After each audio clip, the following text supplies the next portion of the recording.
I have written down my extemporaneous remarks so that we can move right along. Okay. I want to introduce myself. I'm Dr. Henry Gale. I'm the chairman of the Committee on the Environment for River Hills, and I'm the moderator of this meeting. It's strictly informational, educational.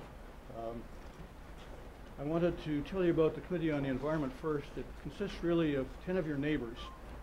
They're people who volunteer to serve the village because they have an interest in the environment and perhaps special skills. They are then vetted by the Board of Trustees and appointed to the Committee on the Environment. We have a role. Our role is to investigate and give advice to the Board of Trustees. We have absolutely no power to make ordinances or to enforce ordinances. It's strictly advisory. And we've investigated, for example, a number of things that impact on the environment out here. One of them had to do with water. Since we're all on wells, we were interested in what the wells were like. And heavy metals were looked at, and really we don't have much of a problem on the wells that we looked at. Darlene Luckweiler, as you know, was interested in invasive species, and she looked at garlic mustard and buckthorn, and has campaigned every year to get this eradicated in the village. We looked at the noise pollution. We had the people from the Department of Transport come to the Committee on the Environment, and they have told us that when they renew the highway, they will put up some barriers because, as you know, in the far northeast corner of the village, those houses butt right on the expressway, and the noise is really tremendous up there. We looked at garbage collection, and we looked at how we're doing with recycling.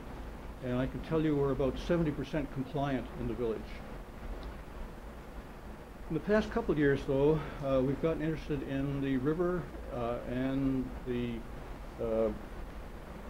river because it's really the focal point of the River Hills. And as you all know, we've had an ordinance since 1973 which has to do with how the bank of the river is protected. In order to investigate this, a couple members of the Board of Trustees, Wendy Walcott and Dr. Larry Boyer, and one member of the Committee on the Environment, Bob Boucher, canoed the river a couple times, and we found that in fact it's more honored in the breach than, as a matter of fact, in the compliance. Explain that. Can't hear. It means that they looked and found that there were a number of areas where there had been clear cutting of the bank, which is against the ordinance. Not only large areas, but lesser areas as well. And some were old and some were new. And so because of this, we came back to the Board of Trustees and decided that perhaps something else ought to be done. And so the Board of Trustees set up an ad hoc committee. That ad hoc committee consisted of 2 members of the Board of Trustees. That was Candace Pindick and Steve Anderson. And 2 members of the Committee on the Environment, that's Bob Boucher and Dr. Larry Boyer, who is also on the Board of Trustees. And also Dick Glazner, who was a concerned citizen and, as you know, has served for a long time on the Board of Trustees. So 4 of the 5 members of the ad hoc committee were in fact former or current members of the Board of Trustees. They had a lot of meetings, and they produced a document, and that document went to the Board of Trustees and then on to the Plan Commission, which is where it is right now. And the Plan Commission have seen it for 3 or 4 sessions. They continue to look at it. The plan is, according to the Board of Trustees, when they finish setting up an ordinance, it will be presented to the villagers at a board of review, much like this, for comments and criticisms and so on before any activity is done. The intent is to protect the existing conditions, prevent further damage to the embankment, And as you can see, a lot of thought and research have gone into deciding what to do about the ordinance. The passage of the Great Lakes Compact has been a great step forward. 8 of the states around the Great Lakes and 2 of the provinces have agreed now. If you come and stand up here, people are having trouble hearing, and maybe if you, like the professor, pace it Okay. back and forth. Is this the? Oh, okay.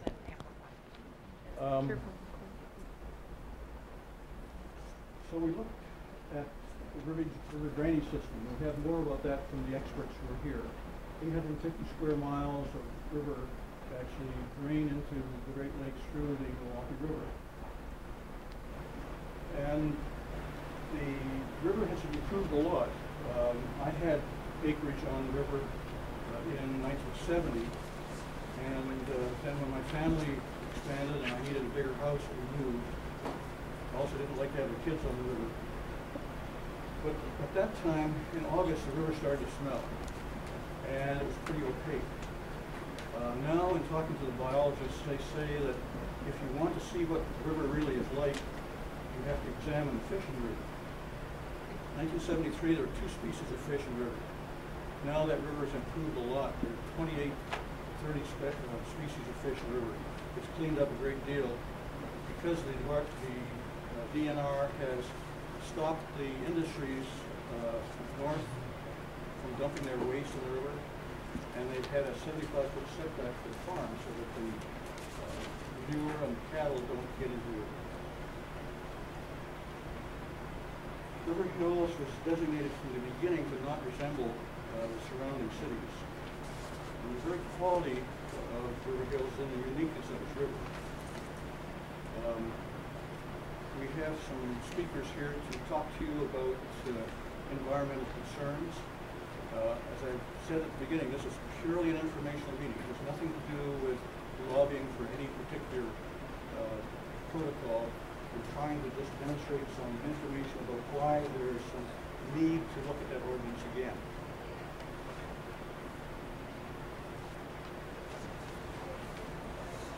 Good. Okay.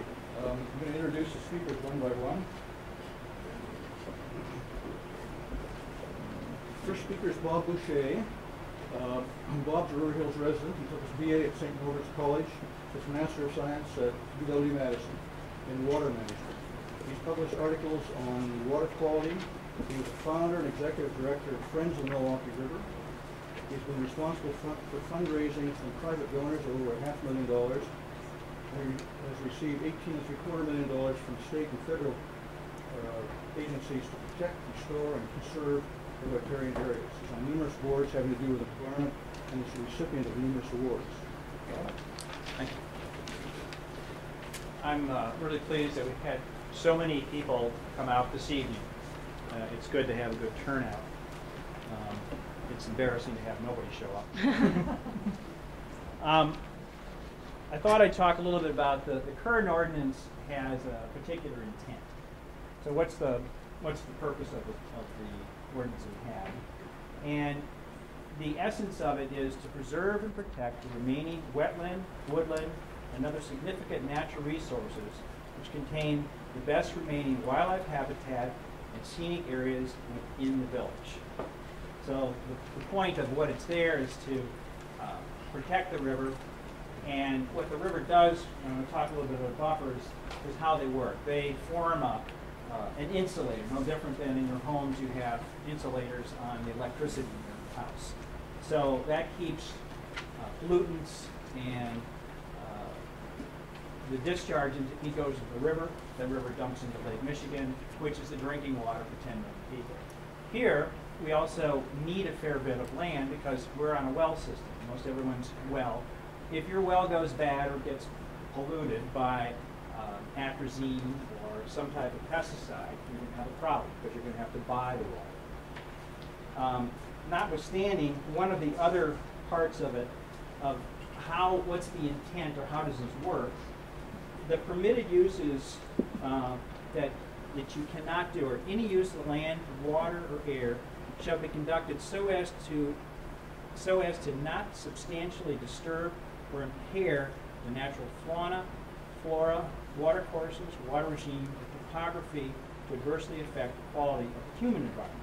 So you can, if someone builds a large home next to you and they change the water course, they can create a public nuisance for you by having too much water end up in your house, in your basement. And so part of the balance of this is so that the water course can re-infiltrate into our ecosystem that we live in. River Hills is blessed because it's got the best environment, I think, left in Milwaukee County. It's got the tree. The issue about water course and water running from one property to another isn't related to this buffer zone, because this buffer zone is at the water's edge where you can't build a dwelling. So the notion that this has anything to do with whether my neighbor builds a house that causes water to run on my land is unrelated to this ordinance, isn't it? Well, not directly, sir. Is this open? Is this an open meeting for discussion? No, I would just assume be able to talk. We'll take questions afterwards. Thank you. But when you have a watershed, all the ditches and a lot of the other areas in the streams and the rivulets that run to the river, those, by definition, a lot of those are navigable waterways. And as such, navigable waterways are also, could be protected within this. At this current ordinance, it just covers the main river. But by protecting those, what you in essence do is protect the river itself. So I just wanted to emphasize, to be clear with that. We did a handout to everybody. And so this is to give you some overall information about how these things work. We looked at a national standard the Committee on Environment did. And this is a big variety of communities that have a level of protection. In other words, they have a local ordinance. And so that national standard is 35 to 50. The current River Hills ordinance is 5 feet. And from the ordinary high water mark, which is right here. The term that basically is, anytime it's a riverine, it's a riparian term, but you can also use the word stream. So basically, this is a conservancy district, and the conservancy district's purpose is to protect the water course. The damage that could be, that is permitted, or which is not permitted, is something that would significantly disturb or impair the natural environment. This is a living, functioning ecosystem along the river. So it provides an energy of, there's a corridor. So wildlife use this, birds use this, the fish, of course, are in the river. But what this, to significantly impair means that you rip out enough of it so that it is no longer functioning as a corridor. So if significantly impair, some people say, what does that mean? Well, if I take out your kidney, you've been significantly impaired. So if you break down the functionality of the ecosystem, in essence, it can't heal itself, it doesn't have the ability to function. So currently there's also, one of the parts of it is that there'll be special permits that people can pull, so that there's like a variance in there. And the current ordinance ends with some provisions for some penalties. So one of the points of discussion is, now outside of Milwaukee County, Would you just help us? You're speaking in terms of this ecological notion, and we're not going to rip kidneys out of riverbeds. What do you mean by this impairment? Help us understand what you're getting to. okay. As opposed to, So you aren't taking questions. Are you taking questions or not taking questions? Well, I'll perhaps address it. I would just as soon be able to finish the talk and then we'll take the question. But his thing about impairment basically is something that damages enough to make it non-functional. what is something that damages? Well, how about if I talk to you afterwards and I can go through some examples? Tell us now. Why don't you let the gentleman talk? May I just finish the talk, please? open to questions at any time. The format is that we'll take questions at the end. So I do this. Well, thank you. Okay. How buffers work, or what they do, is in essence is protect the system. And the bigger the buffer, the more effective it is. If you want it to be effective, the DNR's statutory level in Wisconsin outside of Milwaukee County, which is exempt to 75 feet. So that's their recognition that if you're going to sit on the end of the pipe and you want to filter out the pesticide, not drink it, you're going to need so much absorption, something to let this filtrate into the soils. The natural ecosystems will break it down, just like leaves break down over in winter. And in essence, that protects the water course. If you're going to go from 2 fish in the river 40 years ago to 30 fish now, the reason is because we've effectively stopped putting the toilet into the river. So that's in essence what you do. You don't put pollutants and things that destroy life into water. You don't want it in your well, and the rest of the community has recognized they don't want it in the river. Bank stability and stream flow regulation. So what this does is when you have this absorption, trees are the best absorbers of water into the ground column. So if you have a large lawn, a 5-acre lawn, for example, you're not going to get as much infiltration as if you had, let's say, 4 acres of trees in 1-acre lawn. So for groundwater recharge, they're important. The bank stability, basically the roots, the whole system of growth, the vegetation in there, that's what holds it together. That's the rebar that holds the bank together. If you don't have that, you get erosion and it all floats in as dirt. It then damages the river by silting in, spawning beds, and creating excessive amount of it. It also widens the river. Rivers that are highly eroded, basically they get bigger and bigger and bigger, and they're scoured out. When they scour, it's no difference if you take a garden hose and shoot it full blast into one part of your lawn, you're going to make a hole. And the river needs to be balanced. So this is an ecosystem, and above where River Hills is, there's about 750 square miles of water that's landing on the ground and making its way to the river, so the river's there. Fish and wildlife, the habitat, as I mentioned, one of the reasons I chose to move to River Hills was the fact that there's an abundance of wildlife here. If I get up in the morning and I see a heron fly across the yard, coyotes, deer, whatever, all that to me adds an enrichment to my life. And you won't have that if you don't have some habitat. And that's basically, the riparian area is the most important corridor for wildlife life. They use that as a corridor to get to other big areas, forage, find mates, and basically provides genetic diversity because there's this exchange going on. The aquatic habitat itself is, in the river, the mussels, the fish, and then the recreational aesthetics. The view of a river that's alive, and it's well known that the value of water, if you go to Pine Lake, for example, which would be a larger zone community west of here, the water quality of a lake, such as Beaver Lake, Pine Lake, where you have high water quality, that brings the property value up at the highest levels. People want to have water they can swim in. They want to feel that they can go into that river, and let's say they have a cut on their leg, that it's not going to get infected. So it's a health factor which benefits all the community. Now, this is just a little diagram which talks about how the buffers it. You have your home, let's say, in your lawn, and you've got some sort of tree column there, and then you have the stream buffer. If the stream buffer functions most effectively if it has the vegetation composition is the same that's pre-evolved since the last ice age. Basically, wild plants, shrubs, wildflowers, trees. That root system is the strongest and the most effective in there. They also like the water.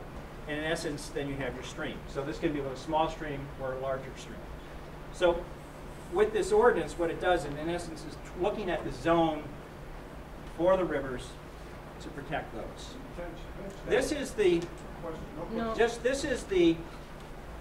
we looked at, I'm not sure it was, but we looked at a couple hundred, but this is what we sort of selected. These are communities around the country that have different riparian zones. and what they adopted as the size of the zone. And so what does a buffer do for you? In essence, you're going to have more wildlife because you're going to have better quality water, but you get a more stable shoreline, so you're not going to have erosion along it. There's some other things here. You can say we have less lawn to mow or less herbicides and pesticides to put on your lawn if that's important to you. But one of the key things is we get better flood protection. If you look at the Menominee River on the west side, it is one of the flashiest rivers it's certainly the most flashiest river in Wisconsin. What does flashy mean? Okay, you have a normal flow of a certain level, and then during a flood where you get several inches of rain in a short period of time, it spikes way up. So the Menominee today is probably running at less than 50 cubic feet per second, which is the measure that rivers are used. During floods, it goes to 16,000. And so it goes over the banks and it crosses all kinds of mayhem. What River Hills has, because the river is sort of matured here, and because a lot of the areas upstream have been protected by this, there's less of this pulse of high water. If they hadn't done what they did as far as protecting it upstream, the likelihood of those that live along the river, you get higher floods with greater frequency. That's what happens when you have a highly developed system. So most of the people who live in River Hills have been blessed by end up having great real estate with a high value. And the property values are generally increased by those communities that have bigger areas of green space. And this was a couple of studies that's in the booklet that it talks about that, in essence, one of the characteristics or qualities of the environment is one of the aesthetics why people will pick a certain area to live, whether it's Pine Lake, Greenwich, Connecticut, Lake Forest, Illinois. Lake Forest, Illinois put in some fairly strong environmental rules, and also let people, if they're going to put land, set it aside, if they set it aside in a conservancy, now they pay $1 a year in taxes per acre. And I think that would be probably embraced here, but I don't know. So I'm going to introduce our next speaker, which is Cheryl. And why don't you do that? Can we not get questions until We'll finish here. There's just three of us. We'd like to have all the experts give their information. And then in orderly fashion, we'd have how long will the Mine will be short. Mine will be short. about 10 minutes apiece.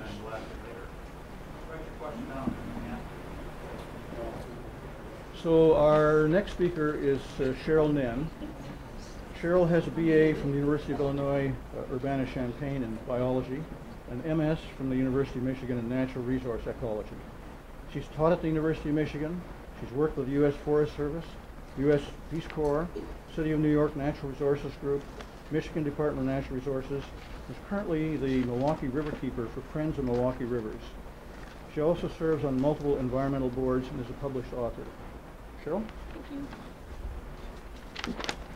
Well, I'll try to talk loud, so if anyone can't hear me, just give me a little hand signal or something.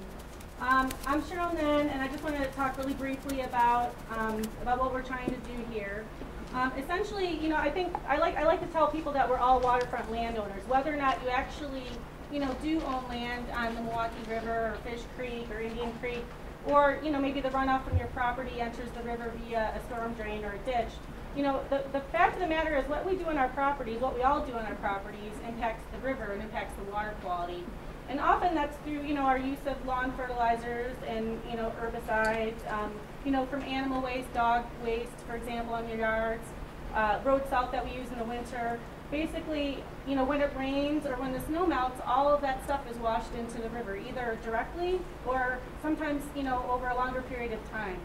And so what we're really talking about as far as these buffers, which is, I know is a term that a lot of us are probably not aware of, is basically it's the vegetation next to the river.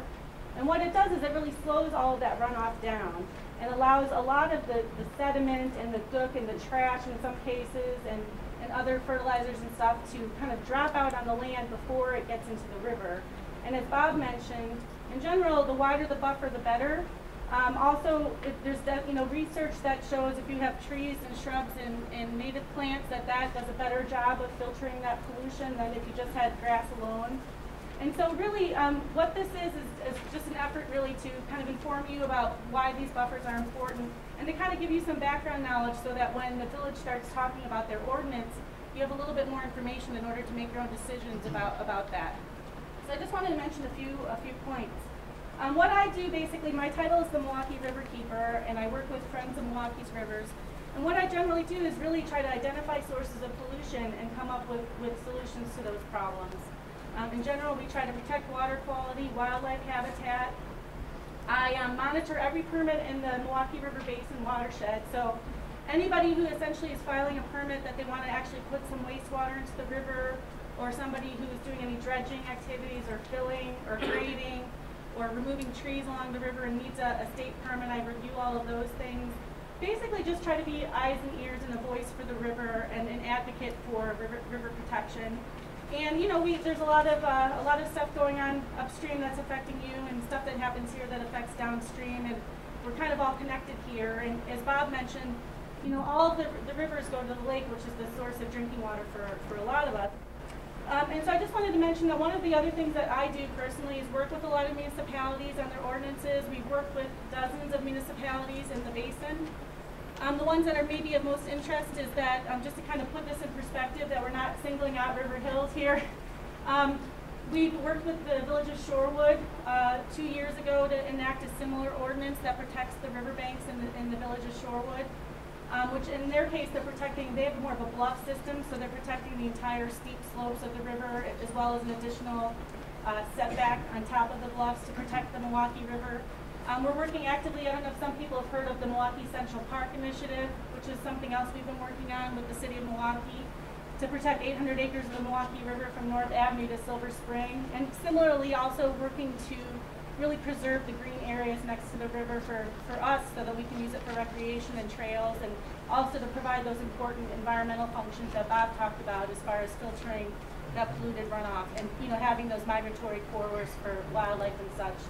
And so in the case of the city of Milwaukee, we're actually probably looking, I mean, it's very different than here because it's 70% Milwaukee County Park and 30% private.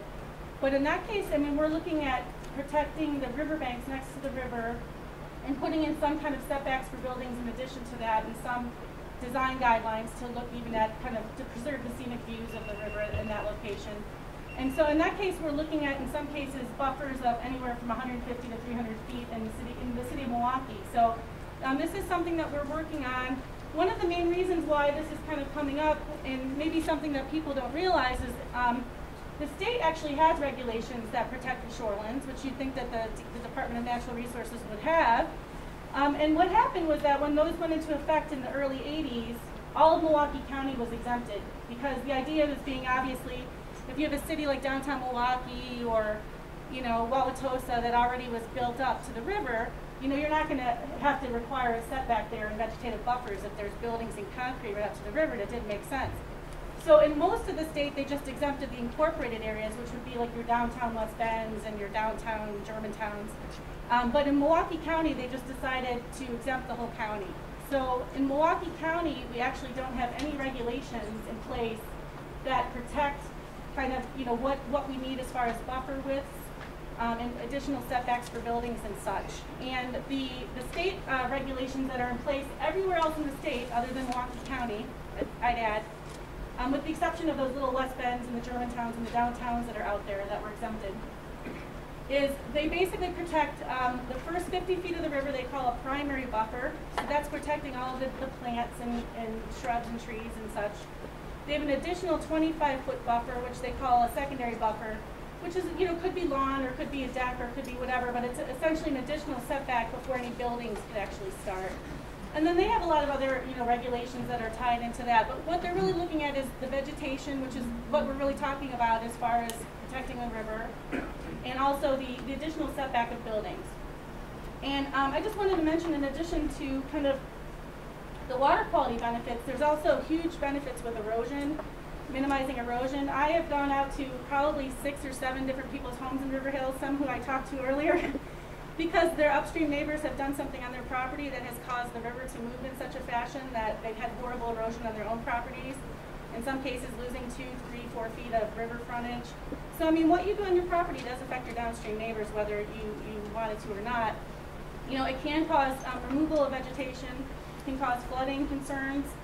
You know, and there's also the other kind of intangibles. There's the, you know, the fact of the matter is that the pollution, and what we normally tell people about fertilizers is, fertilizers do the same thing to the river that they do to your lawn. They turn your lawn green, but they also turn the river green. And what we see in a lot of cases where there aren't good buffers is that you get all this nuisance algae that grows. I don't know if people have, if that's an issue up here. I haven't really noticed it recently, but if you notice a lot of the rivers, we get that green kind of slime that starts growing this time of year. And a lot of that is from, you know, fertilizers and other nutrients, some of which are from upstream and some of which are from, you know, villages that wash into the river. So, you know, having the buffers also protects against that nuisance algae. It kind of protects the scenic beauty of the river, which I'm sure many of us prize. And, you know, really protects those recreational opportunities as well, the hiking and the canoeing experiences and such. As well as I would add, you know, property values, because, you know, where you have a nice, beautiful, clean river, people are going to, you know, want to live there. If the river is nasty and full of algae and garbage and whatnot, then, you know, people aren't going to want to live there. So, you know, a strong shoreline ordinance, I think, beyond protecting water quality, also provides a lot of other benefits. I just wanted to mention a little bit, I was asked to talk a little bit about general water quality. Downstream of River Hills, the Milwaukee River is on a list called an impaired list, which is essentially just a list saying that the river is sick, and what it's sick with is sediment. We have a lot of sediment downstream of River Hills that's caused the Milwaukee River to be listed on a special list.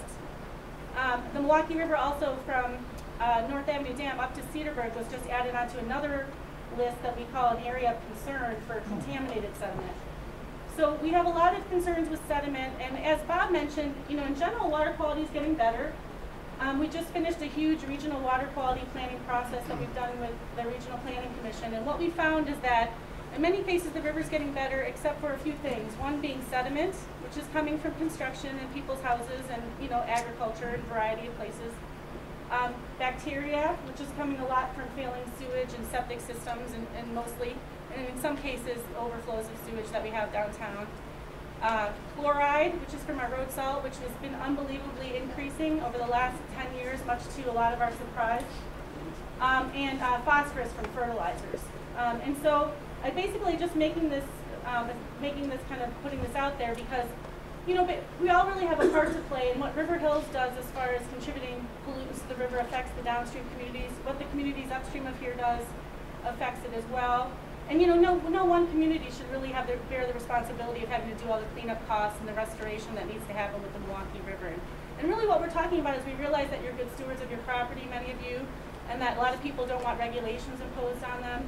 But what we're really looking at is just to, you know, be good stewards of our property, to be good stewards of the river, and, you know, to essentially enact some sort of just baseline regulations that keep their, you know, make essentially a level playing field out there for everybody.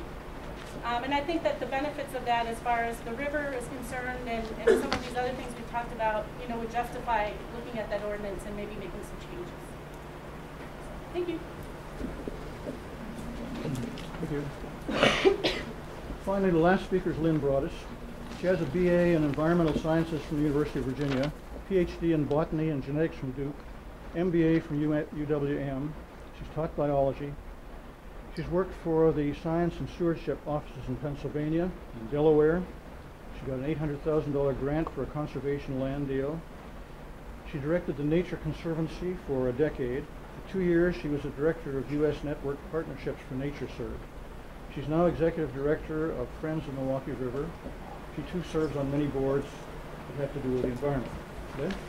Let me just correct, I did not run the Nature Conservancy, but I did work for the Nature Conservancy in many different posts for 12 years. But yeah, that's quite a job to run the Nature Conservancy. But I appreciate somebody thinking that maybe I could have done it. First of all, thank you very much for inviting us out here to participate with you as you kind of wrestle through your group decisions on the river and how you think about the river and its importance to your community.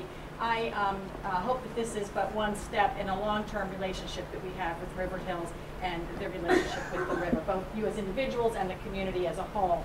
I have to say I'm impressed that River Hills has had an ordinance on the books for 35 years or whatever it is. When that was going in place, that was a time when the Clean Water Act was just in its infancy. I mean, it was enacted right at the same time, 1973. The word ecology was pretty new. I know that when I first took ecology so long ago, my principal later told me that he instructed the science teachers to teach ecology. This was in 1972 or something, and they had to go look it up. What was ecology? So all these things were happening at about the same time, and River Hills was really on the forefront of that. And that's, the river defines who you are, whether you live on it or not. It defines what this community is. And Friends of Milwaukee's Rivers has this vision, not that the entire river will ever be able to look as good as it does in River Hills, but that the entire river, and we really mean this, that the entire river will be swimmable again. And that means right down into the heart of Milwaukee. And some people say that's absolutely crazy, but in Boston they did this. They took this from a river that was, it's old industrial city, very similar to Milwaukee, older than Milwaukee, of course. From a river that was swimmable 16% of the days to being swimmable 2/3 or more of the days of the year. So it's not perfect yet, but it's gone a long, long ways, and they're still working on it. And if they can do it in Boston, we can do it here. We want the kids in Milwaukee to have the same opportunity that the kids in River Hills have, or up by Cedar Lake, or wherever. Everybody should be able to enjoy, fish on, swim in, fall in the river after kayaking and not worry about it. On Sunday, I saw someone on a wave runner down in near the Water Street Bridge. They were certainly getting wet, and they probably shouldn't have been doing that, but we'd like it to be safe for them to do that one day again. Now, we're all here because we care about our community, we care about our property, we care about our river, we care about property values, but those property values are very much tied into the health of the river and what it looks like along the river. Now, I know I learned in Girl Scouts, and probably other people had it in scouting or from their parents or whatever, to leave a place better than you found it. And it's sort of the same with the river. The river comes to River Hills pretty good, but you want it to leave even better if possible. So coming into River Hills, it has some PCBs in it. That's from stuff going on upstream of you. It has some bacteria in it, but you don't want that to get any worse. You want that to be better than when it leaves your community, so that the people downstream can benefit from that.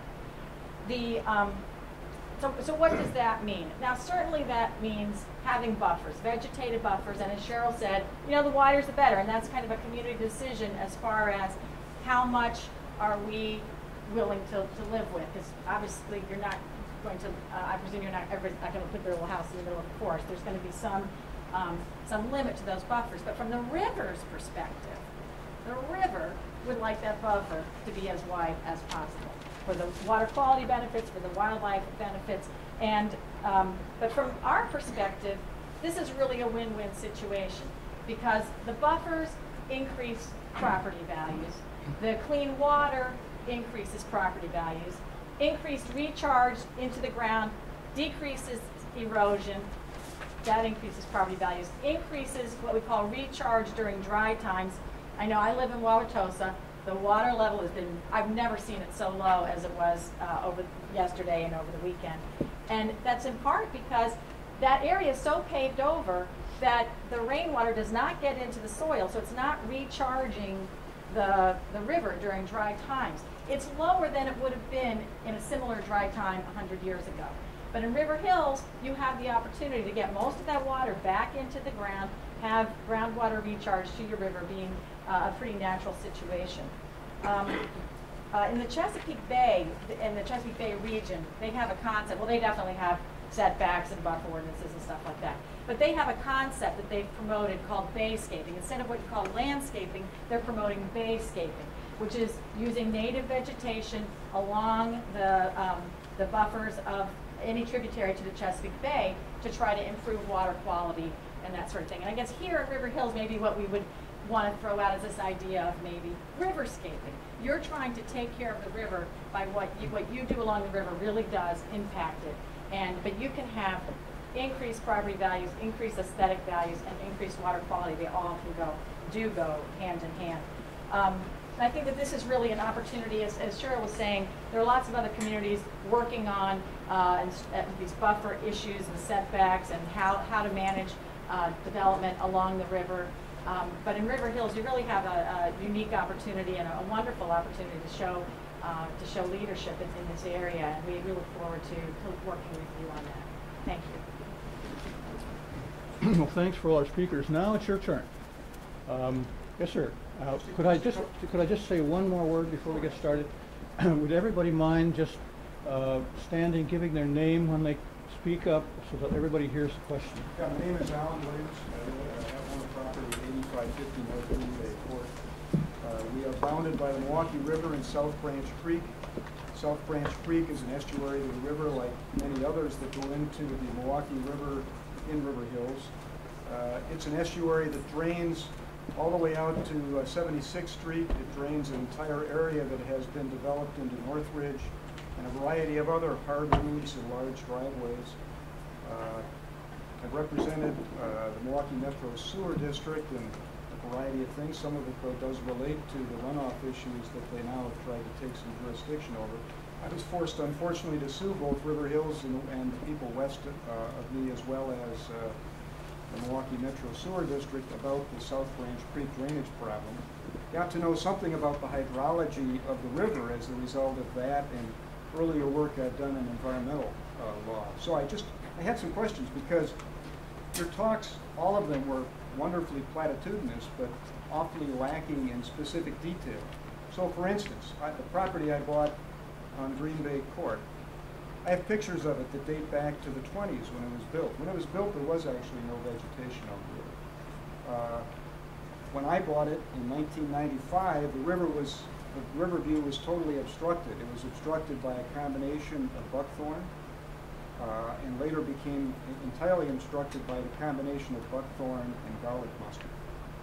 We stripped all the buckthorn out, we removed the garlic mustard, we restored a river view without destroying any trees. However, would I have required a special approval under this new ordinance that's being discussed to do that? I think I would. Even though buckthorn is not native, garlic mustard isn't native and is an infestation, it does represent current vegetation along the water body, which is a total problem for the area. And so will I be dependent upon getting an approval from somebody to do something like that to my property if this ordinance passes? I think I will, won't I? Yes or no? No. You won't, because noxious weeds, plants, like if you had poison ivy in there or buckthorn, you can remove it without getting a permit. All right, now by removing it, I've removed essentially 98% of the vegetation along the river body by doing that, leaving a number of trees that are able to be rooted in the wetland that is the area adjacent to the river. You've all suggested that the river flow, that the water flow, the hydrology going into the river will be substantially benefited by having trees and other foliage along the bank. Have you done any analysis of the percentage of water that gets into the river via bank overflow as compared to the estuaries which I've just described? Because I can assure you that the volume of water that comes from the entire watershed through the estuaries is many times a multiple of the water that is getting into the river as the result of any streamlining of vegetation along the banks within a modest setback. Have you done any analysis of that to figure it out? Because my only problem with what you're describing is that you're attempting to solve a problem in a way that I don't think you've done the analysis to figure out whether it solves the problem. Anytime you have a hardscape, you know, the tributary that you're describing is one that sounds like it's flashy because it's got a lot of hardscape above it. And so that causes, or that can cause problems for the system overall. We haven't done an analysis of that particular creek in it, but one of the intents, or one of the discussion points is that we would be looking at any navigable waterway. Currently, the current ordinance just covers really the main stem. I know, but if I honor say I have a 75-foot setback. I am the only house in River Hills, along with my neighbor, that borders the South Branch Creek estuary. All of the rest of the South Branch Creek estuary is located in Brown Deer and the city of Milwaukee.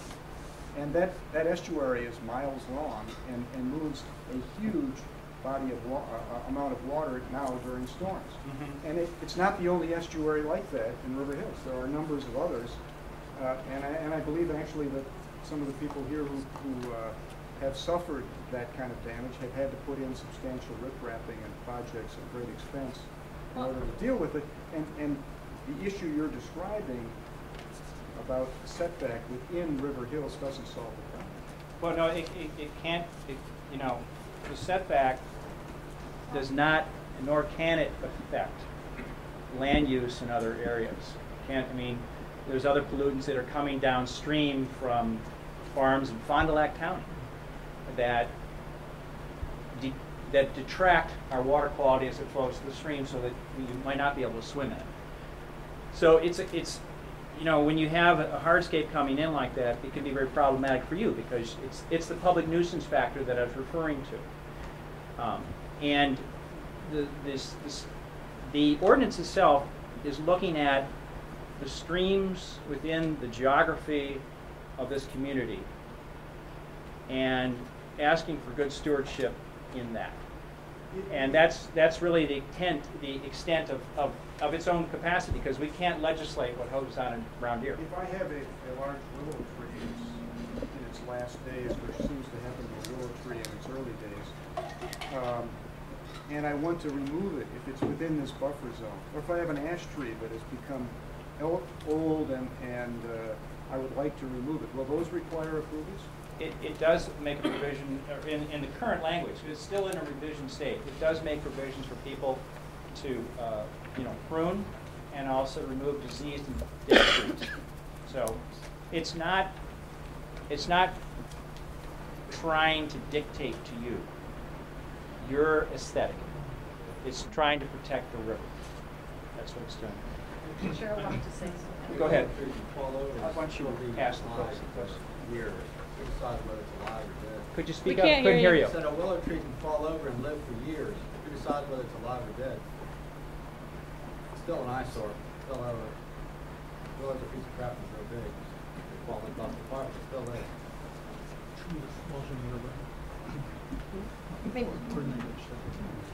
Well, I mean, the current ordinance technically says here, the current ordinance that's in the books now says that you can't remove any trees within the first 5 feet of the river. Of 5 feet. So within the first 5 feet from the ordinary high water mark. So like currently, depending on where your willow is, if you wanted to take it out, I'm assuming under the current ordinance, you'd have to get permission for that. The new ordinance, the proposed ordinance, which is still under revision, like Bob mentioned, would allow for removing invasives, you know, and like normal maintenance stuff, removing dead or diseased trees. If a tree was a hazard to... Fell over, it's an eyesore. Does he now have to replace it? Is he allowed to take it down? Does he have to pay you $100 for a permit? No. Who decides that How the permit process has not been ironed out.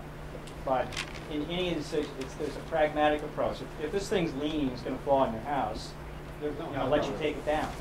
If it's going to, you know, as a hazard, it's not the intention, at least, you know, I mean, maybe the fear is that this is going to be heavy-handed, but the intention is that it's going to be practical, in essence, to try to protect the river and allow you to enjoy it without having, you know. Actually, I think I have a question.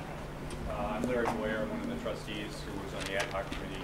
And actually, I think the biggest problem here is that not a lot of people have actually read the old ordinance, much less read the one that's proposed that the planning committee is saying. So a lot of these questions, I apologize, you know, we don't have, you know, 200 copies of that because this really was an informational meeting about, you know, river processes. But the version that the Plan Commission has looked at and they're still looking at has a provision where you don't need you're exempt from any kind of requirements if you have trees or shrubbery that's dead or irreversibly diseased.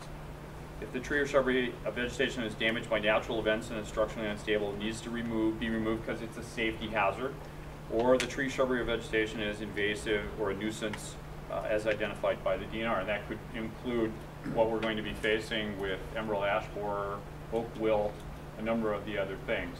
So as Bob and Henry have pointed out, and this is really why we want to be informational about this, there's no intent in any of these ordinances to prevent you from doing what you normally do, and there's actually a provision in here. Obviously, all of the homeowners are grandfathered into the current activities that they do on their property, because it's going to be a zoning ordinance, it's not a police action. What people don't realize is the actual ordinance that currently exists is a police action. So I mean, you know, Tom and Bob could send a policeman out to your property and give you a penalty and force you to, you know, do restoration. But the zoning ordinance is really trying to do what a lot of you who have sent letters to me is sort of codify, you know, how well and what kind of good stewards you really are.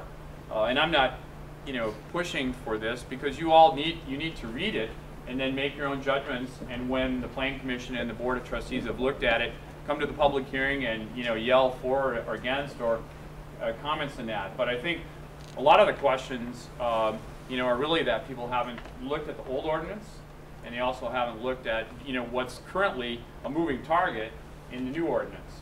So I apologize.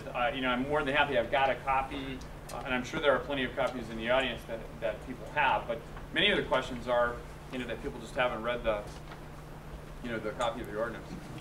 Yes, sir. My name is Bill Lemorande. I read the ordinance, and I don't believe it's necessary. I read it thoroughly, and I've read it with the provisions that some of the other pieces of the ordinance may be changed. And I still think that the ordinance is completely unnecessary. I've not seen any reason to implement an ordinance because a few people have violated a law or some of the banks have fallen.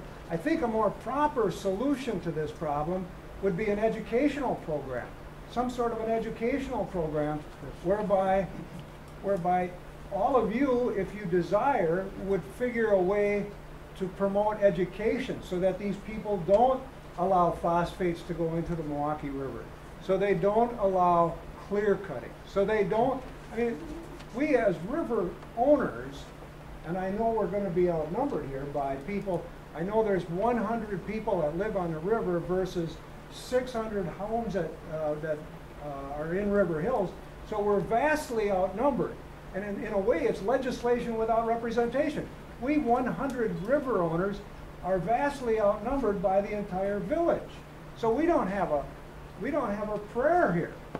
Basically, we're going to be outnumbered. If this is a vote on this ordinance, and we have to vote.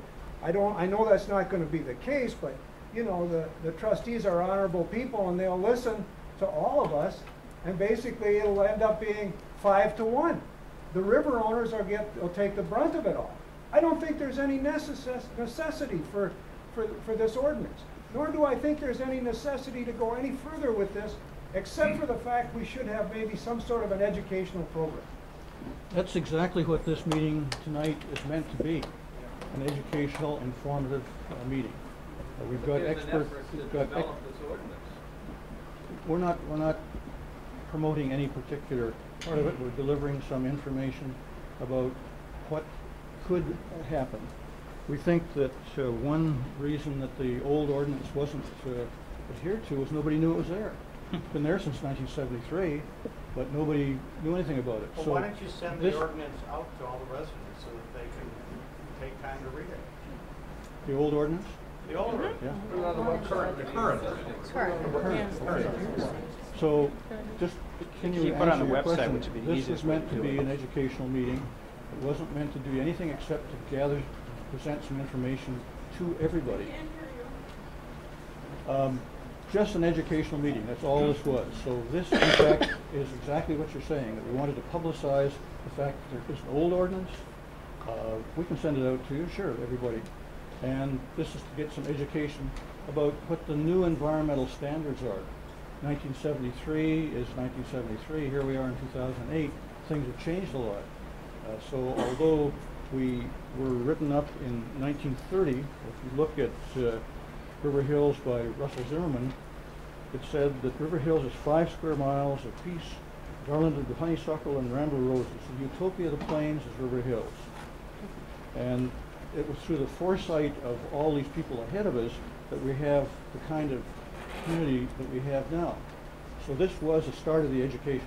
And yes, we can send out the old ordinance to everybody. Is the ordinance on the website? On the It village could be, website? it Yeah. could be. Yes, sir. My name's Jim Cedar. I live in River. I'm one of the 100 people you talked about. Over the last couple of years, kayaked the Mississippi, the Brule, the Flambeau, the Chippewa, the Fox, the Sheboygan, the Wisconsin, the Black River, the Menominee, and many other rivers. Having a clean, beautiful river is what my family stands for. And if this community, who's the wealthiest people in the state, cannot see that this is something that God has given us, something that we have to protect, then what about all those other communities? What about all those other people that can't afford it? This precious resource, we have to be the leaders in protecting it. I've learned a lot. I don't use fertilizer anymore. I don't use herbicides anymore. I'd like you to think about it. I'd like you to think about what a gift we can give to this state if we come together and we pass an ordinance that's going to beautify our river. Yesterday, I looked at that river, and for the first time in 20 years that I lived in my residence, I wanted to swim. It was so clear I could swim because we hadn't had rain in so many days. I actually called Lynn. I said, Lynn, I said, can I swim? She said, well, bring me a specimen. I said, what kind of specimen? Tomorrow I'm bringing her a specimen.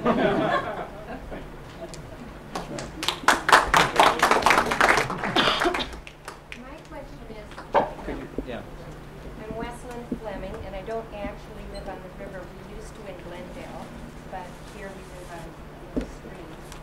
My question would be, could you give us some suggestions for what to plant near the river to hold the bank so people can still see the river? They live on the river, they want to see the river, they want to take care of the river, they love the river or they wouldn't be there, but if we knew what we could plant to hold the banks in place, but have it low enough so you can still visually see it, and the kinds of fertilizers or whatever that you could use so that your lawn stayed nice looking, but we weren't damaging anything, that would be a huge help.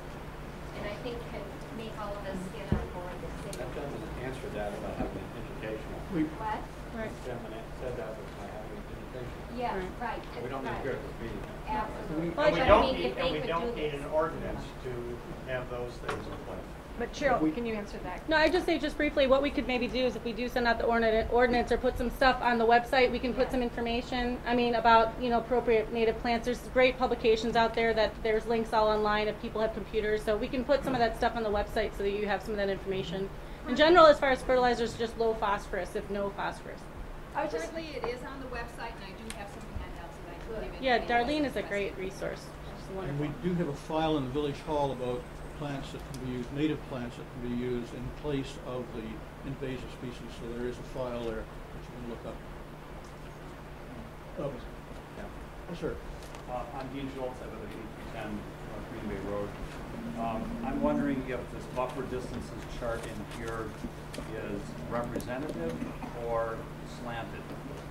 Sometimes you get this kind of information and you see here's 20 feet, 30 feet, 50 feet, but there's lots of 5-footers.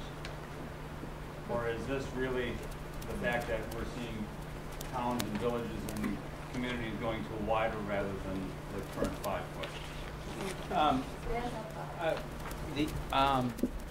One of the acceptance minimum to be able to, before you get something that does anything, is around 50 feet.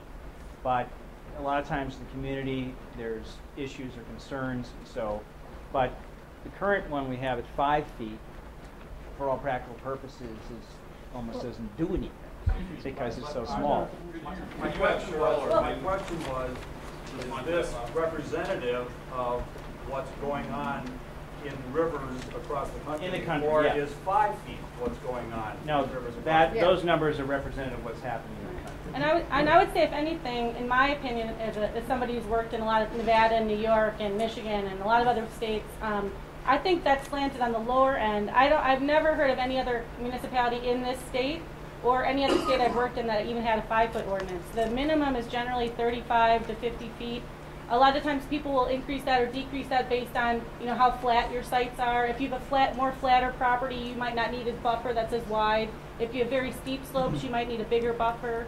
Also, soil types come into play. But, you know, the other thing is, if you look at a lot of those cities, also, it's hard to kind of, in some cases you're right in that you're comparing apples and oranges. I mean, River Hills has very big lots. I mean, if you're comparing, you know, River Hills to like the city of Chicago, which has a 35-foot setback in the city of Chicago, you know, that's completely different too. And so I would just say, you know, in my experience, I don't know of any other community that has a buffer that's smaller than 35 feet. The statewide standard, like I mentioned earlier, in the state of Wisconsin is 75 feet, and that applies to the whole state, except for incorporated areas in Milwaukee County. So everywhere else in the state it's 75 feet, except for if you're like in a city or if you're in Milwaukee County.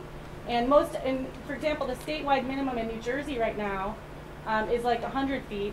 And if you have an exceptional or outstanding resource water, it's 200 feet. So some of those we didn't even put on there. on the riverbank. That's true. I've got some stories about that. For all of you, as an educational thing, the Southeastern Wisconsin Regional Planning Commission is finishing a report exactly what you're asking about, and their Appendix O goes through and charts out all of the distances. I think that's on the web somewhere. It is on the web, and I apologize because I do not have that memorized. But if you send me an email, didn't you send me? I sent it to you. Oh, We could put it on the River Hills one. It's not technically on the Sewer Pack website yet, but it will be Okay. very soon. But that's an excellent question because they plotted out all the things that you would want to keep out of the river or things you'd like to go in, and they show what the distances are. I like the And question about buckthorn and garlic mustard, because that's what I'm using to protect my bank right now. Part of the research is available, all the ordinances from those 35 cities. So if you want to review the actual ordinance wording, we have this all available for you as part of our research. Thank you. Yes, sir. Yeah, I'd just like to make a comment. Dr. Gale, you made some comments about what was polluting the river, and you mentioned industrial waste and farmland, and the fact that there were buffers that were put in, strong ones, to eliminate the industrial waste, and the setback for the farmers. Well, we don't have cows in River Hills, and we don't have industry in River Hills. The problem is upriver and downriver.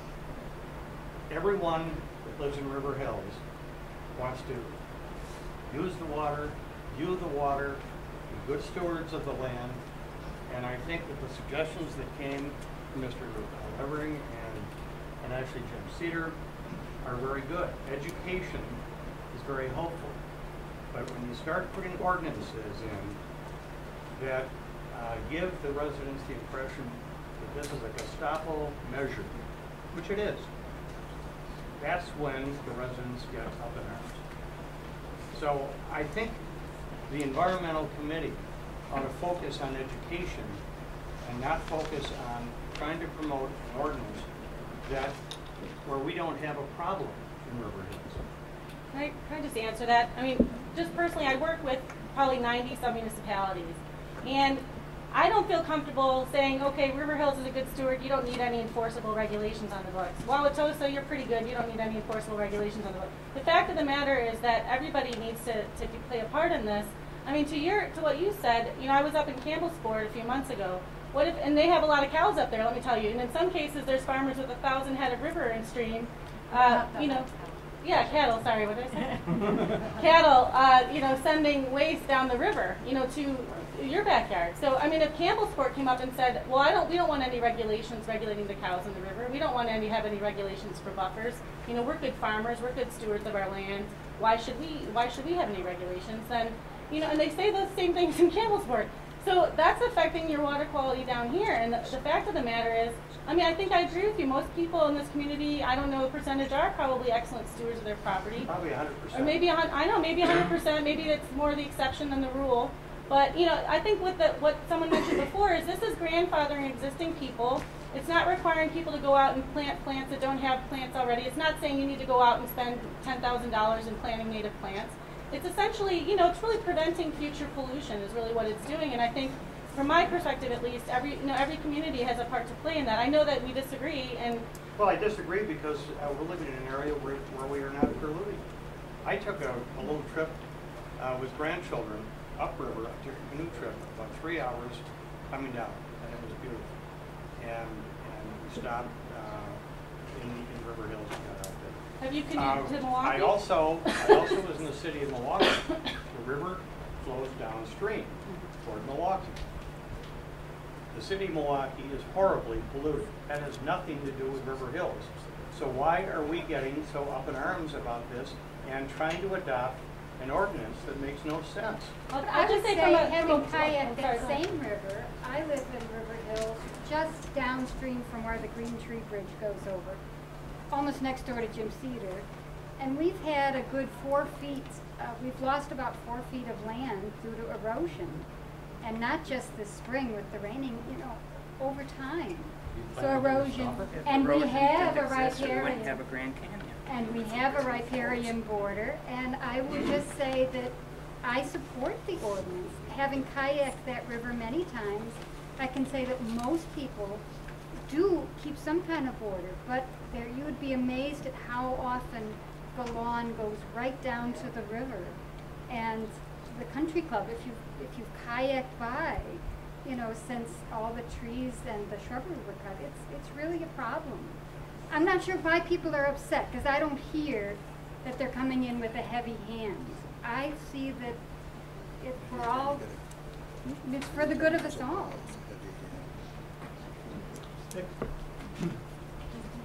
Hi, my name's Dick Blaisner, and I put a little something together here, and I'm going to read it. I'll read it fast.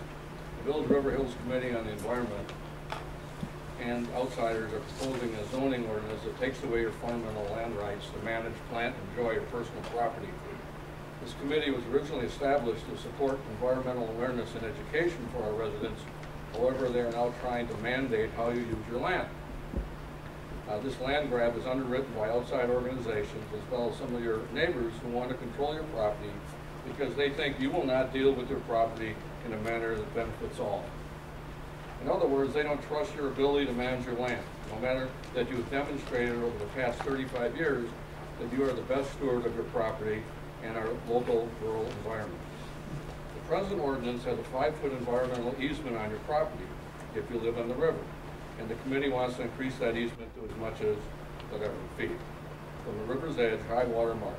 More environmental zone space would limit how many of you can mow your lawn, work in your garden, plant trees, and view the river. Many residents believe that the original ordinance with a 5-foot easement was meant to send a message to the owner that there is an implied environmental stewardship that goes with your property for the benefit of all. And it worked. There have been few, if any, violations of the current ordinance since its existence, 35 years. So why change it now? You are a good steward. You have demonstrated in the past you don't need a new ordinance to help you manage your land, and you understand environmental issues. You live in River Hills, and that's why you're here, and you wanted to avoid situations like this. An ad hoc committee consisting of balanced river citizens who worked diligently to update the current ordinance did a great job. I happen to be part of that, and I'm not patting myself, but they did a good job. Our mission was to clarify in plain English the intent of the ordinance and hopefully educate our citizens. The issue of environmental setback was not determined at a committee due to wide-ranging opinions. That's what we're talking about today. Let's keep the 5-foot setback easement in our views in its present form. The Committee on the Environment is also suggesting that property owners along streams, creeks, and other waterways should have mandated environmental setbacks. These easements challenge the value of your land as well as possible constitutional issues, and that's been demonstrated throughout the United States. Our village spent thousands of dollars of your tax dollars on this issue over the past 2 years, and it's time to just say no to the setback change. Now, one of the things I'd like to say is everybody throws this grandfather thing out a lot. But grandfather is a grandfather clause says that someone who has their land going right into the river, and they cut it and mowed it, and that's just the way that property's been for many, many, many years, and they maintain it. Whereas someone like myself, who keeps a very environmental setback in my home, would not be the same, because that mowed lawn would be grandfathered to be mowed, and if I ever wanted to mow mine up to the setback, I wouldn't be able to do that. So grandfather is not the same to all people. It really affects the value of the land. You have to understand that. It has to do with where it was when the ordinance was passed. So if someone wanted to have full authority and knew the 75-foot setback was about to be passed, and didn't want that to happen, get your lawnmower out and cut it to 5 feet if you want to have the same right as your neighbor. Now, we don't think that way, but that's what the ordinance would do to you. Thank you.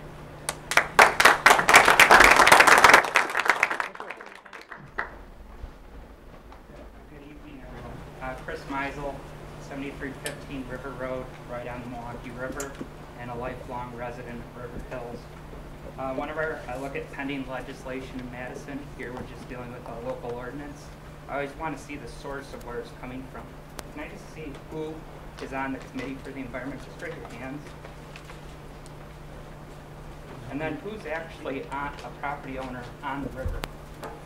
No, that's just a committee. Just one? Two? Three? A little educational point is that Mr. Glazner was part of the ad hoc committee, and the Committee on the Environment actually did not create even this revised ordinance, nor the initial ordinance. This ordinance, and the one that has been created by the ad hoc committee, the mission was given to that committee by the Board of Trustees, and the Board of Trustees put the members of the ad hoc committee together to look at the old ordinance and try to clean the ambiguities out of it. So, Mr. Glazner, as much as I like your oratorial style, that's not very educational. And your question is not either, because the Board of Trustees... I haven't finished my question, but thank you. Let us ask questions. You did enough presenting. Thank you. Sorry about that. I didn't mean to interrupt. Well, when I look at the alleged purpose why this statute is necessary, it assumes that we're not able to be stewards of our own property. Yet it's in our own economic interest. So that doesn't go with me. Secondly, when you look at the intent to make swimmable waters, well, they're swimmable maybe in the springtime, but you would get hypothermia. And in the summer, the river near me is very shallow and full of rocks. So I don't see that as a primary intent. But my biggest concern is I have views of the river and views of Glendale across the river. And this is a taking of my property where then I am not able to decide how I want to view through what trees and what structures of the river itself. And to me it seems redundant because we have been good stewards since the inception of River Hills, and what you're trying to do is create excessive legislation of the same issue that we have been good stewards to.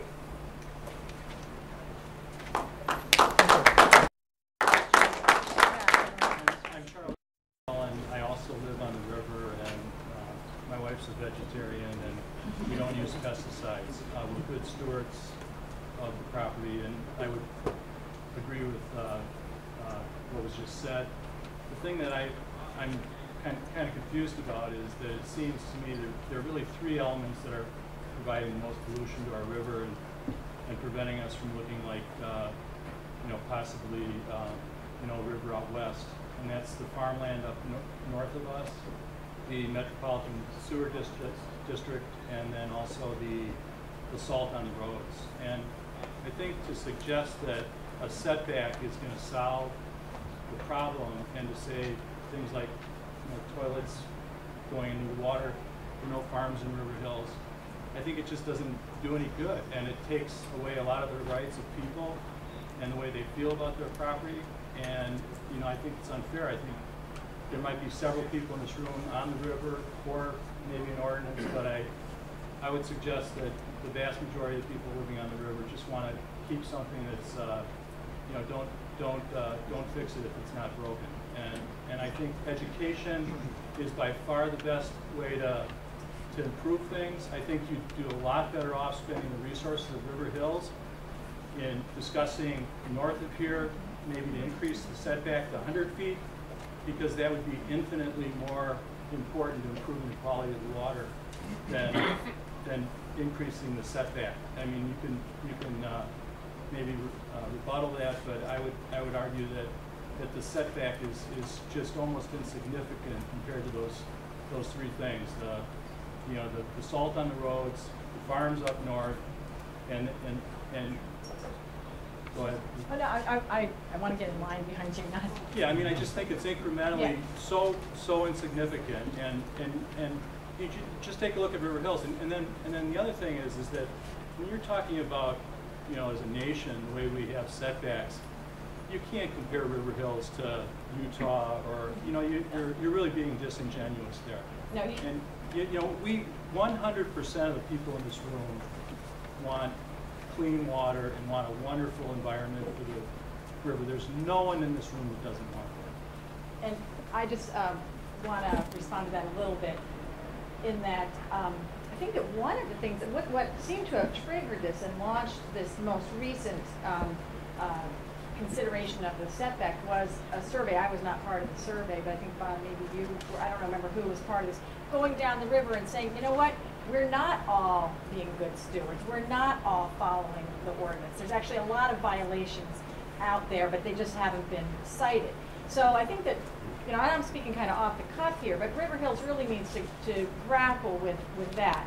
And I don't know who's mowing down the lawn and on the river and who isn't, but if we want to say that River Hills is really 100% being good stewards of the land, that really needs to be addressed.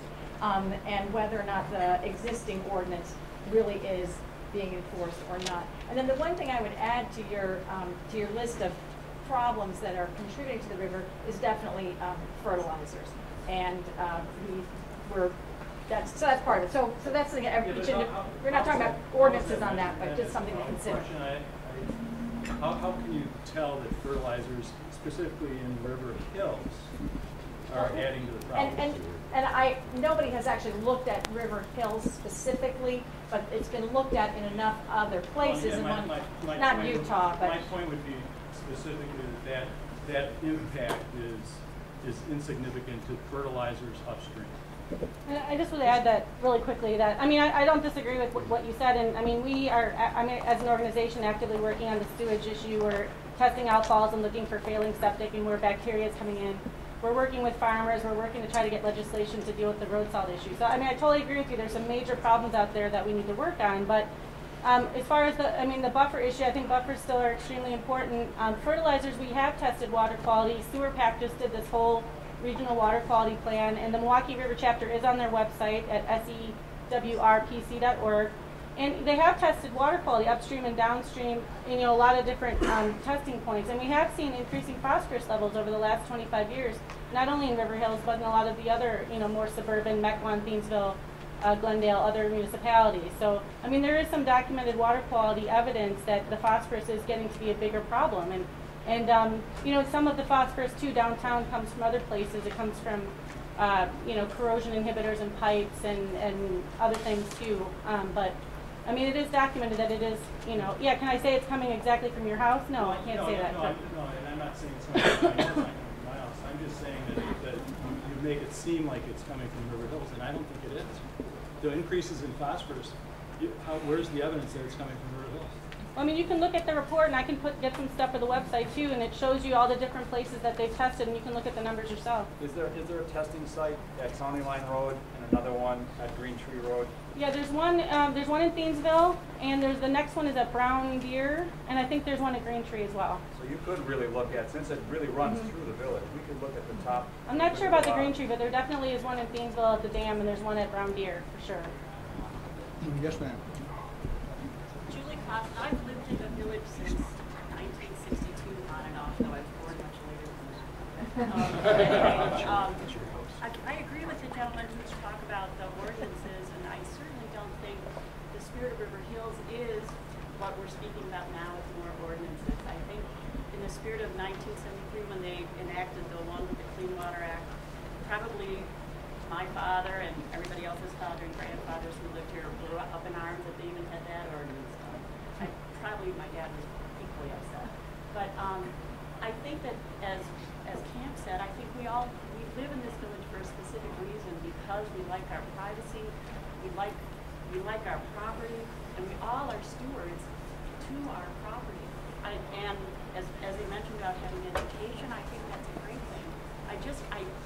In my heart, I just can't think that the founders of this village had in mind that in order to keep it the way it is, we have to enact more laws. I think that we can, as a village, educate and do whatever, but more laws certainly are necessary. And as President Reagan said, I'm not quoting exactly, as government expands, liberty shrinks.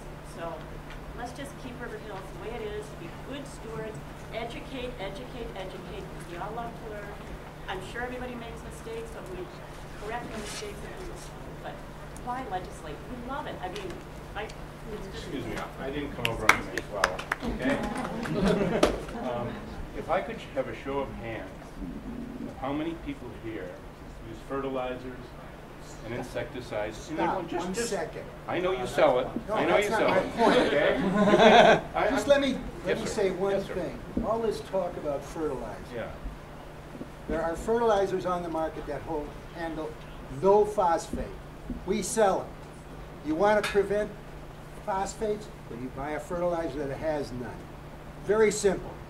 Can we get a discount? Sure, why not? How many people if I don't get a law. Okay, well, this is a point. Everybody says we're good stewards, okay? So good stewards, tell me what you use on your lawn. Do you use chemicals and do you use fertilizer? Answer. Why don't you answer the question? The reason you don't answer the question is because you all do. And you all answer. Raise your hand. Tell me what you do. If you don't raise your hand, you're hiding something.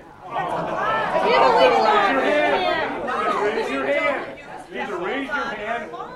We don't use chemicals on our lawn. We don't use any chemicals on our lawn. I think you're being very disingenuous because you talk with platitude, but when it gets down to it, you won't admit you're using it. I do use it. I use it. I use it with no phosphate in it. Okay. Does everybody use it with no phosphate? How is the proposed ordinance going to change education? We're all not good stewards and we're not good stewards. All right, just try to. Yes, sir. Sorry not announce myself. I'm Kevin Griffith. I live on 9355 North Pheasant Lane. I am not anywhere near the river. I have been in River Hills. We've got turned down. We have built a forest, and we got turned down from River Hills for permits and a whole bunch of other stupid stuff. We built a lake in the property. We have it surrounded by plants. We take care of it as naturally as it possibly can be taken care of. Where we get stuff is from people who are 3 or 4 properties away, but from downhill from them. We get some algae in there. It's the only thing I take care of. And that's done with as much copper as possible and no pollutants, whatever, made by control. All right, so that's all good and said, so you know where I'm coming from. First gentleman that talked up here, he was very much talking about he wants to take care of his own property. He doesn't want anybody to. This guy thinks nobody can take care of anybody's property, only he can. Somewhere in between here is a balance. And that's what we're all here for. We'd all like to keep this place here. But it is nice because we have already taken care of it. Not because somebody else comes in and says, oh, it needs to be taken care of better than that. The lady over here that has erosion, why doesn't she plant something and stop the erosion? Why wasn't something planted? I know, but I don't want to be here and be told that her erosion is our fault, our trouble. It's not. It's on her property. If it was my property, trust me, it would be taken care of. Every time something's done on my property, I have to get a permit. Every time River Hills doesn't like something I'm doing on my property, they stop me and tell me I need a permit. So when people are taking apart their property, River Hills is going to tell them, no, you can't do that, you need a permit. The golf course, whoever did that, go spank them. Why are you spanking us? You know, did they get a permit for that? Well, then who had the permit? Somebody had to go to River Hills and say, can I do this? So take it from there. If we were going to do it, we'd have to do that, but we're not there. We don't do that. We take care of our own land. My question that I'd actually have is off the river. I own a creek, at best. I call it a drainage ditch. It's nowhere near the river. Am I allowed to go down there and take the rotten wood out and give it to a guy that actually comes and he takes it out and uses it for heating his home? Or do I, if I step on that 5-foot easement and I ruin the vegetation there, I now can't take down the dead trees that are floating all over the place, which then when the rain comes down the ditch, goes and clogs up the culvert. So who's helping who here? And really, we are the students, the stewards. We are taking care of it. I'm pulling the dead wood out of my canal. I'm not saying River Hills, I want my tax money to do it, or help. Go ahead and clog up the culvert. So I know I'm taking care of it. I know the rest of these people are taking care of it. That's why it's so pretty. That's why everybody likes canoeing down there or kayaking. It's not because of your laws, it's because these people take care of themselves. And that's my question. So where am I as far as the river goes in the drainage deal? Unless it's a navigable, fish. I mean, and the same thing with any navigable stream. If you have debris that's blocking the culvert or causing a problem, you're able to remove it. That's. I mean, navigable does. The vegetation on your 5-foot area. Navigable means if you can float a boat on it for one day a year, and a boat could be a raft or a piece of wood. So technically, it's a pretty broad interpretation.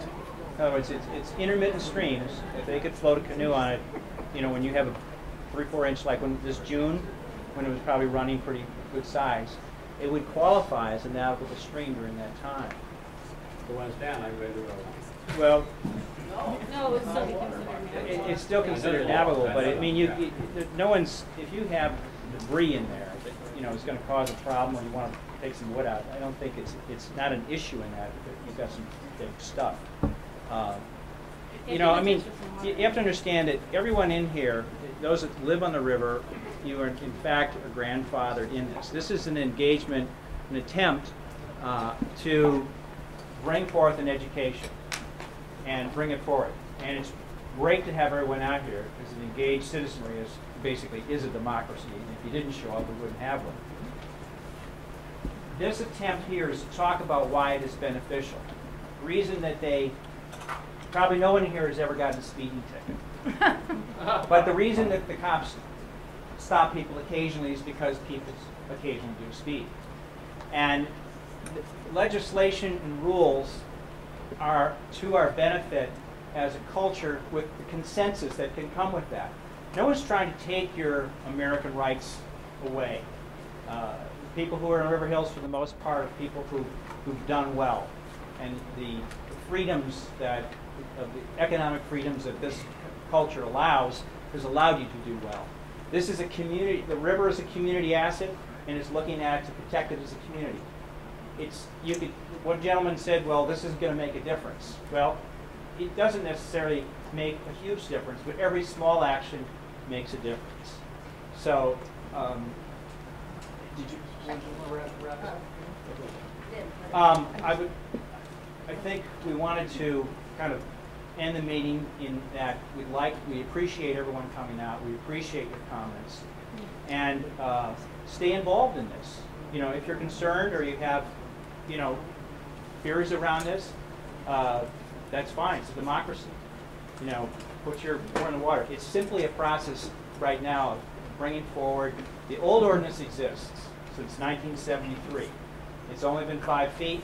Current ordinances have an evolution to make them better. No different than building standards have improved over 35 years. I wanted to I know we're trying to wrap up, but I think this has some, I think it has some broad implications anyway. And first, if the issue of making sure that if you want to be able to remove firewood from the buffer, especially on a stream or whatever, I mean, if that's an important point to you, that's important to insert that into the public process and make sure that that's incorporated into whatever ordinance develops, because this is very much a moving target. I mean, but the issue of I take care of my property, I think is an important one. You've got to take care of your property, but what happens on your property is affected by what other people do on their property. You referenced the people upstream and how it impacts your pond. The woman back here, who I think is not here anymore, the erosion problem that she has on her property is not because of what happens on her property, it's because of what happens on the property upstream from her. And so there she is impacted in a way that really affects her economically by what's happening next door. And so we really are all in this together. And I applaud you all for the democratic process and hope that it continues in a civil way, because that's what makes America great. Can I reference on the next meeting? You mentioned about having The Board of Trustees is fined or who's been looking at the riverside, who's you know, they've damaged the side and who's looking at that? I'm sorry, I didn't Is there really any way of understand the finding out who's been penalized or who's been fined or, you know, what damage has nobody's been done? nobody's been penalized. Nobody's been penalized. Nothing's been done since '73. There's been no enforcement. There's been no enforcement. I've talked to Tom Tillotson, there's been no permits even requested in the last 12 years. That has been the big question for the last 3 years. For the next meeting. May I just end this in a very nice way? Water is our most vital resource, and its preservation and protection are too far important to be left to future generations. We have a young man here. Just think of what you're leaving, not just to this generation, not just to your piece of property, but the water that we're leaving to the next generations. And from the Iroquois Confederation, I'm sure you've all heard this, but let's just end on this one. In our every deliberation, we must consider the impact of our decisions on the next 7 generations. Thank you all for being here. I did want to just say, John, just 1 minute, that the ordinance is still being considered. The Board of Trustees will have a public review somewhere along the line. Public hearing. A public hearing. I do hope that you'll all come. They haven't decided yet because the ordinance is still not done. They said September 15th, but it'll never be ready by that time. So again, thank you all for coming, and this is an educational meeting. You got something mailed yesterday? October 14th? From the village? Really? We get a show.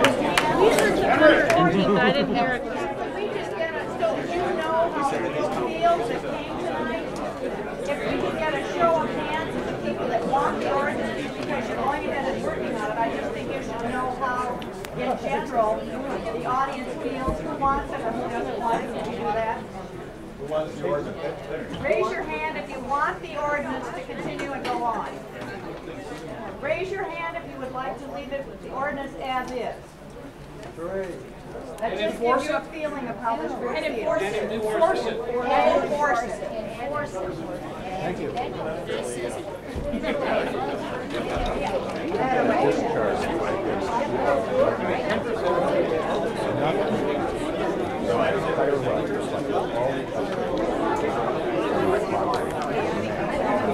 Yes, I think your sign is gone. Your LP sign went blue. You got it. You're filming us? Have you ever asked because they just... What did you ask the village engineer, in essence? You know how big of an area it drains? Yeah. You do? I don't know how big an area it drains, but all I know is that when we get a lot of rain, the water comes out. It's one of the places they even said on the news. So. Well, you know, the thing about that type of structure, basically it's delivered a whole bunch of water into one pot, just like a fire hose into your house. They've had a chronic SSO problem already. You can disconnect those pipes in No, various I'm stages. talking about, this is a sanitation, this is not my, you're talking about a sanitation pipe? This is sanitary a overflow discharge sanitary point? overflow right next to my property. It's had periodic issues over the last 3 So years. you can't tell me. And first of all, my property, I don't know if it's my property, but I took two places that had 2 houses. I got rid of one house, I got rid of a lot of concrete. I planted 200 trees, you know, a zillion bushes. I got real metal that wasn't there, that was there before the settlers came. And I have a piece of my lawn cut down to the river, and we bought the place, and it was always that way. We bought the place because we could see the river. Now, if somebody tells me I've got to change that, well, if somebody tells me I've got to change that, I'm going to, you know, when I'm such a great custodian, and I got this big sewer right next to me that's pumping out all this crap, and it's crap. When there's a rain, this is stupid. We have 2 lawsuits against MMSD on the SSOs. Well, I wanted you to know, and they're going to the Federal Court of Appeals on Tuesday. Well, and just good, so that you this know, is just stupid. I mean, this is just dumb because there's nothing I can do. These guys have spent 4 or 5 years in court going against MMSD to stop them from putting this crap out of that pipe. I can say, we can see it. I mean, it comes when there's a lot of rain, it comes out, and then everything else that falls like down. every other year. But I mean, that's the problem I have is and what everybody else is saying. everybody, most people are good stewards of this park. And I'm guilty of going down to the river, part of my property, but there's another part that was all wrong, and I've made it well. I told you. The people upstream of us and the people downstream of us, not us. I mean, how do you I know. It's like, okay, so what if nobody else is upstream from you? I know. That's what I was trying to get the hang of it. Well, what if the municipalities upstream did anything about their farmers? You know what, they're Then, you know. And now, a couple of people educated. We don't, you don't want to take Yeah, I mean, it's hard because, you know, but at least it's a start. I know. You know, and then you have like stuff like happens like with the golf course where they violated the listing ordinance. They didn't even do that. I know. I know. And I had a lot of other stuff on my notes I was going to talk about. But it was a cheating, you know, and water quality and all that stuff. I know. You know, we should have had some, we should have had a mic. That was definitely. Yeah, well, I had nothing to do with it. Wonderful shoreless extension publications that are educational. Yeah. And it didn't bring anything because they didn't want to bring everything down at the end of criteria. And I said, I have all these extension publications I could bring on stewardship and all this stuff. They didn't want me to bring any handouts. So I didn't. No, it's good. This is, hopefully this will just be the beginning. Yeah. But it was a fabulous trip. I mean, it's really kind of, for years we've been working on it. I told you. You know, and at some point it seems like that's my time. When I was in Germantown last night, they have an ordinance where one of the women there wanted to put a rain garden in, and they weren't going to let her because they have a weed ordinance that you can't have any plants over 12 to 8. You can't have any plants over 18 inches, and you get like fined. So she had to get special permission to do a rain garden. You finally let them do it, but they're going to check in a year, and if they don't like how it looks, they're going to rip it out, essentially.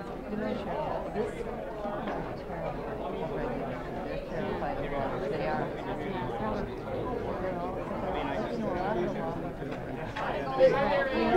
Oh, it's true. It's not there's a lot of like, you know, the DNR, I was talking to someone the other day about, they are so rough on homeowners, but then like when you have like a Miller or a Harley or someone that has an egregious issue,